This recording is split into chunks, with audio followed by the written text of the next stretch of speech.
Maganda umaga sa inyo dyan, mga kumari ko. Eto na lang kumari yung Lina sa kanyang gawain at magluluto naman ako ngayon ng tanghalian namin, chop suey. At meron nga ako ditong yan, meron akong celery at saka broccoli. Meron akong 3 siling pula at kapraso repolyo at ano na lang to, kaprasong carrots. Kasi pag napaghalo-halo to, ang dami na nito eh. At ang isasahog ko naman ay ito, seafoods medley, yung nabibili rito halo-halo ng seafoods. May ulo ng puset, may kung ano-ano. Etong aking sahog, walang baboy. Mag-uumpisa na nga ako magluto. Eto.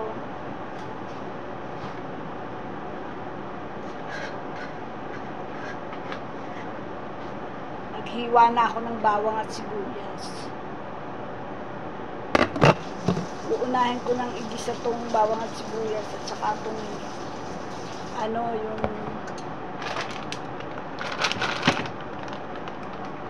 seafood mix. Nabubulol pati.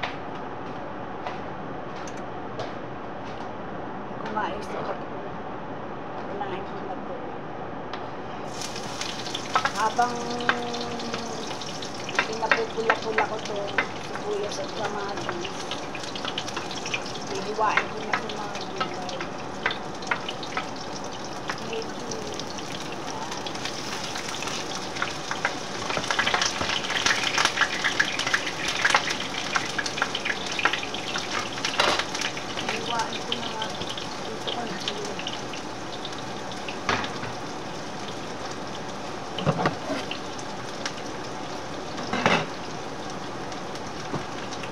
Ito ko nahihiwain sa may lababo para malaki.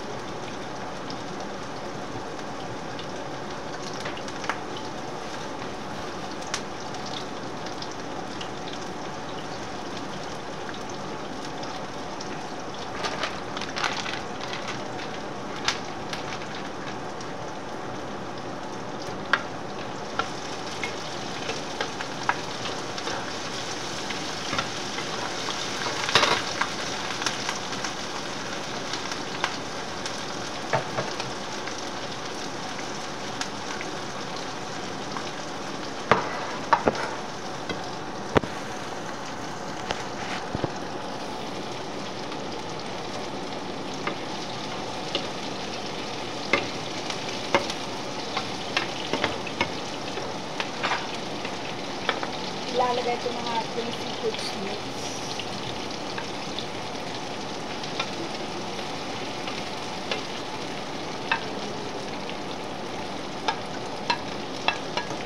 Ang medyo maluto-luto kasi yung gulay sandali lang luto.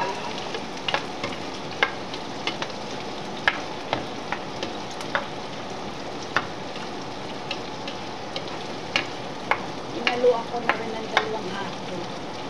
Nakita kong hapon dito.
Malibang ako sa kahihiwa ng gulay.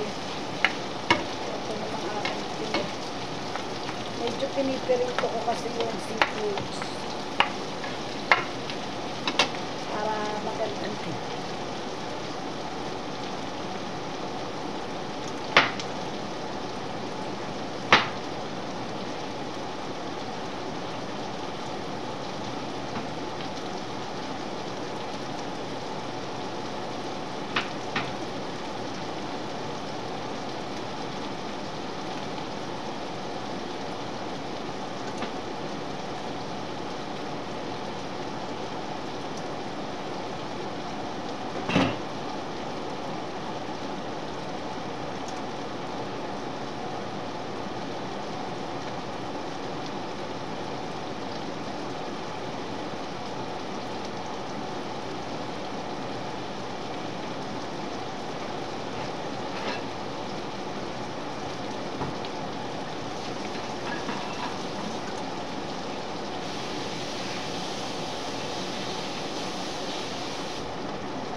Kasang ko na nga yung mga gulay.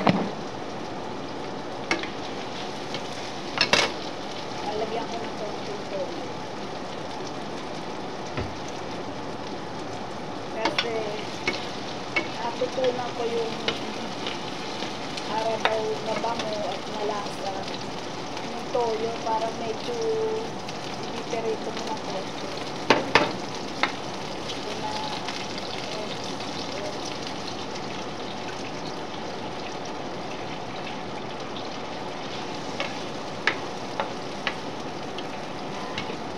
Para mabango.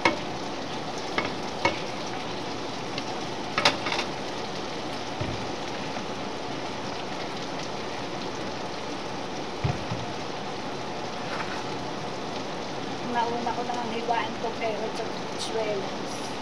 Siya ko na unang ilalagay. Mabilis lang kasi maluto yung poli.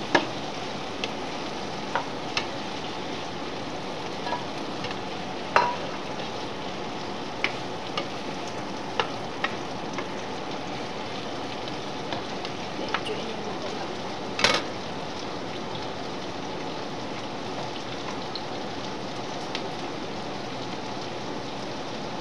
Ilalagay ko na dito repolyo. Kasi repolyo dito, matigas.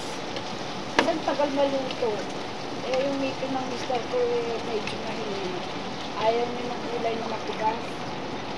Kaya, inuna ko na ilagay repolyo.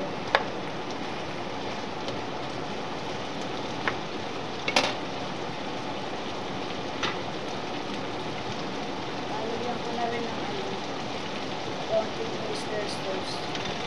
Para lumasa dito sa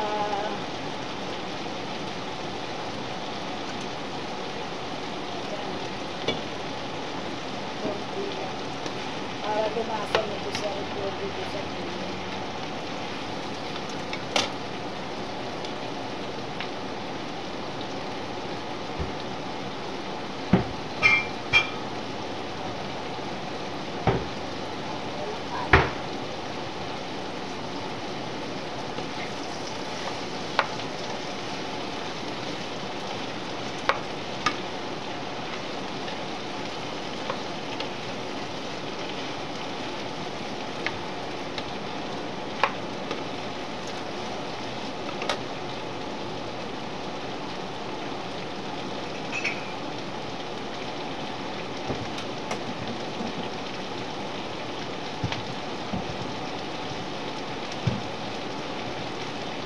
Sabawan ko ng isang tasang tubig para may sabaw. Pero minsan, kahit hindi ko sabawan yung kasi yung mga gulay, kusang nagsasabaw.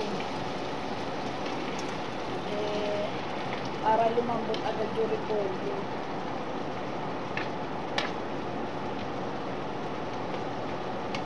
Ang mga kaprasong carrots lang nilagay ko. Tapos konting-konti yung bitsuelas kasi kung konti-konti na yung bitsuelas namin. Eto, mapupuno na rin yung kawali. Hindi ko pa nailagay yung broccoli. Tsaka yung celery.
Nakalimutan ko pa na.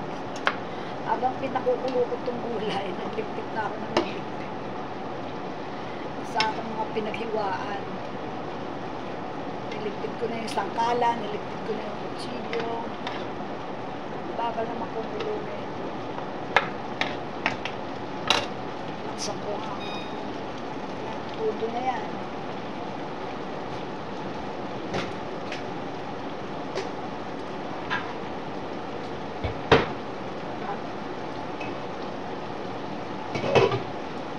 Ilalagay ko na rin itong broccoli, hiniwa-hiwa ko.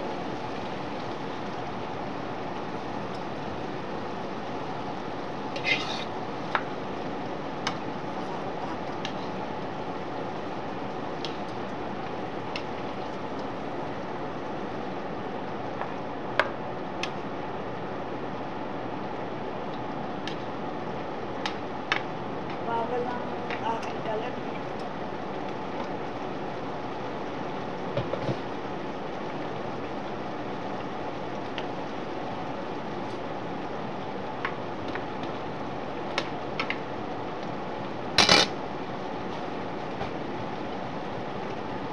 Lagyan ko na rin ng paminta.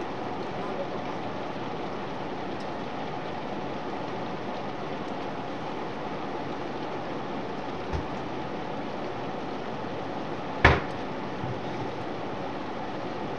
Tsaka ito, paprika, magpapula para maganda ang kulay.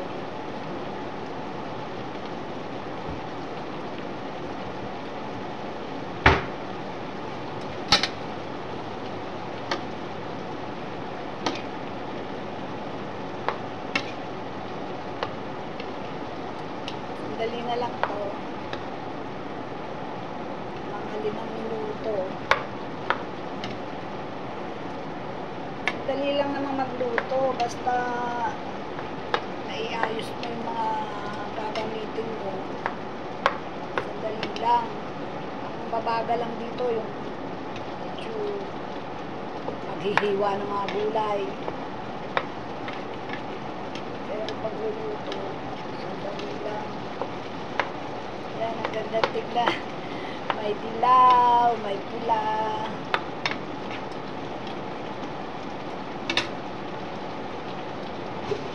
Mamaya ako lalagay sa ilo.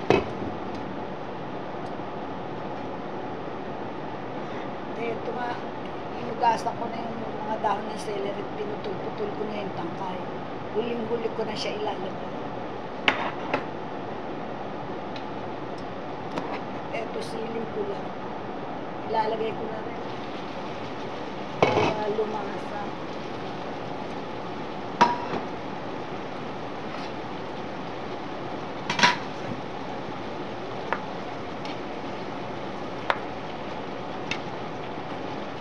Pagka-sarap-sarap. Eto, mura lang kung kayo nagtitipid. O, kaprasong cauliflower.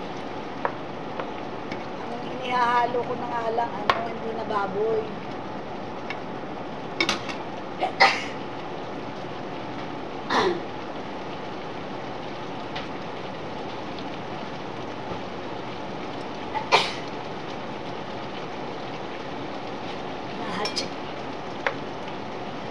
Hindi na baboy ang inihahalo ko, yung seafood mix na lang, o kaya minsan okwa, o kaya minsan yung fishball.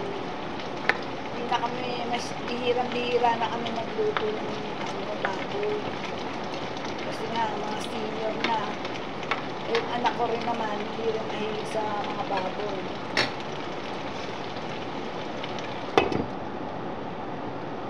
Liligpitin ko na nga ito.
Lalagyan ko ng mga 1 kutsarang cornstarch magpalapot sa sabaw.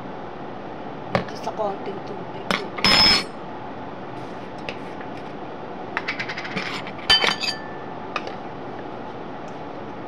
1 kutsara lang.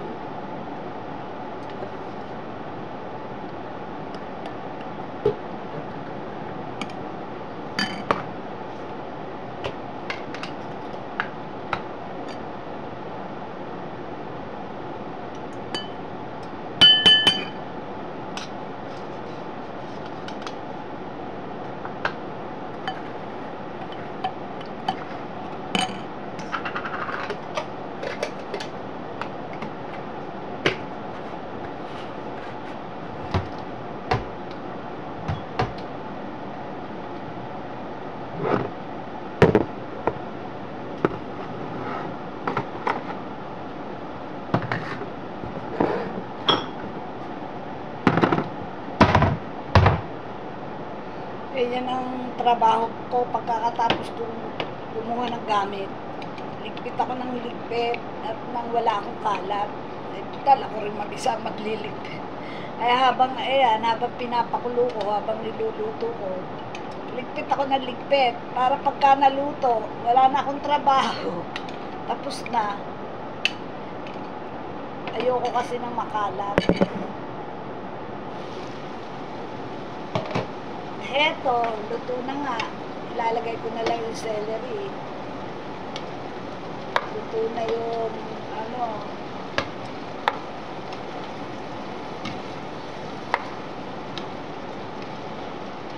ilalagay ko muna itong cornstarch na tinunaw para may sabaw. Tapos, ilalagay ko yung celery. Tapos na, luto na ang ulam namin.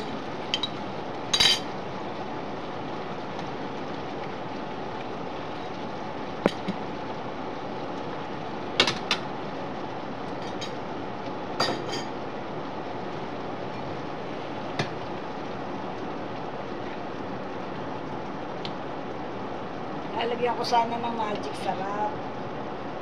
Eh, tinikman ko. Maalat na dahil doon sa toyo at saka sa kaya ako medyo sa oyster sauce. Ito ko marilinan nyo,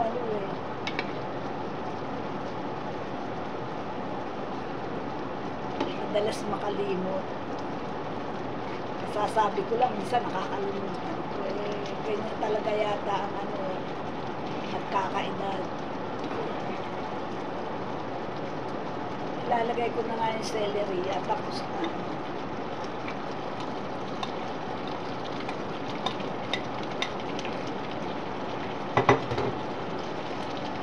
Ito na ang aming chop suey. Ito, pagkasarap-sarap tingnan. Talaga naman masarap. Diba? May berde, may pula. Kahit ang sahog lang yan ay seafoods. Pwede mo na ipakain sa bisita. Kasi, pagkaganda-ganda tingnan at ang sarap-sarap. Tingnan nyo. Halina kayo, kain na tayo. At tanghali na, maghahain na nga ako. Diba, Ganda-ganda, Yan, ang aming ulam ngayon. Chop suey.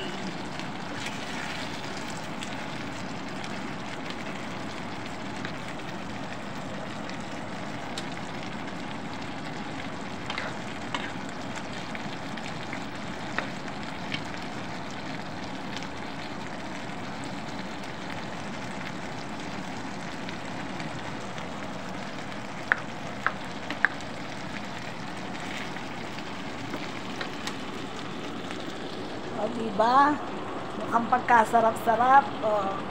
Halina kayo't kumain na tayo ng tanghalian. Biyernes ngayon. Ang ulam namin gulay na chop suey. Bye-bye. Thank you for watching.